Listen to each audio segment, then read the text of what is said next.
I recently returned to an easier method or option in the gardens, one that I had moved away from a few years ago. I used to only grow onions in the gardens using onion sets or small pre-prepared onion starts that I bought in bag and simply planted in the ground. And this worked for many years, but then I shifted to growing all of my onions from seed rather than from sets. I started using seeds to be able to grow a greater diversity of varieties of onions with different qualities than the limited varieties that were available as sets. And using seeds was less expensive and more resilient, as it was difficult to get good quality onion sets a few years ago. I was also scaling up production, and I wanted to explore growing this staple vegetable from seed to improve my skills and knowledge.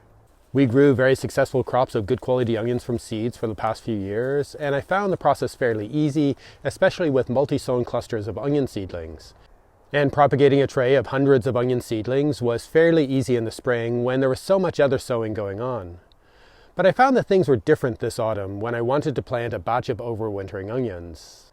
I've been away from the gardens for a bit and hadn't gotten around to buying the seeds of an appropriate variety of onion for overwintering so that we could sow them early enough. So I went with the simple solution of adding a bag of overwintering onion sets to the order from my main supplier. This really is a simple and convenient option. Just buy a bag of sets and stick them in the soil of a prepared bed. We only need to make sure to plant the sets with the right end pointing up, at an appropriate spacing, and cover them to prevent the birds from pulling them out of the ground again. And although it is more expensive, we will still be able to plant a full bed of almost 300 onion sets for less than €8.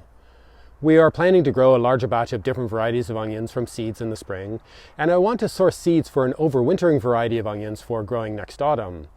But it is nice to return to a more convenient and easy option of buying onion sets, especially when I didn't get around to buying and sowing seeds earlier this year.